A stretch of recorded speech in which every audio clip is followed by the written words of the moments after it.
पाकिस्तान का 10 साल इंतजार मजीद तवील हो गया। पाकिस्तान ने एशिया कप का चैंपियन बनने का सुनहरी मौका गंवा दिया। एशिया कप के फाइनल में पाकिस्तान को 23 रन से शिकस्त हो गई। श्रीलंका एशियाई क्रिकेट का नया चैंपियन बन गया, छठी बार टाइटल अपने नाम किया। मोहम्मद रिजवान और इफ्तिखार अहमद की सुस्त बैटिंग ने भी शिकस्त में अहम किरदार निभाया। 8 खिलाड़ी डबल फिगर में भी दाखिल ना हुए।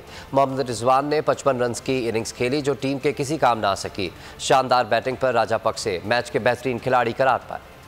पाकिस्तान ने एशिया कप का चैंपियन बनने का सुनहरी मौका गंवा दिया। शाहीनों का 10 साल इंतजार मजीद तवील हो गया। श्रीलंका एशियाई क्रिकेट का नया चैंपियन बन गया। पाकिस्तान को 23 रन से हराकर छठी बार टाइटल अपने नाम कर लिया। दुबई के मैदान पर पहले बैटिंग करते हुए श्रीलंका ने 20 ओवर्स में 6 विकेटों के नुकसान पर 170 रन स्कोर किए। राजापक्से के 2 बार कैचेस ड्रॉप हुए जो महंगे साबित हुए। उन्होंने 71 रन की जारहाना इनिंग्स खेली। हारिस रऊफ ने 3, नसीम शाह, शादाब खान और इफ्तिखार अहमद ने एक विकेट हासिल की। हदफ के ताकुब में एक बार पाकिस्तान का टॉप ऑर्डर जवाब दे गया। मोहम्मद रिजवान और इफ्तिखार अहमद की सुस्त बैटिंग ने भी मैच को हाथ से निकालने में अहम किरदार निभाया। 8 खिलाड़ी डबल फिगर में भी दाखिल न हो सके। पूरी टीम 147 रन पर ढेर हो गई। मोहम्मद रिजवान ने 55 रन की इनिंग्स खेली जो रायगां गई। बोल किसी के भी दबाव में आकर अपने फैमिली मेंबर्स को अलहदा नहीं करेगा। बोल हमेशा अवाम की आवाज बनता रहेगा और अवाम के मसाइल दिखाता रहेगा। बोल की अवाम से खुसूसी दुआओं और साथ देने की अपील।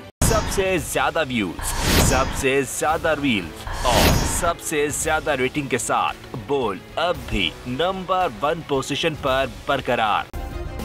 सब्सक्राइब करें और बेल दबाएं ताकि कोई खबर रह न जाए।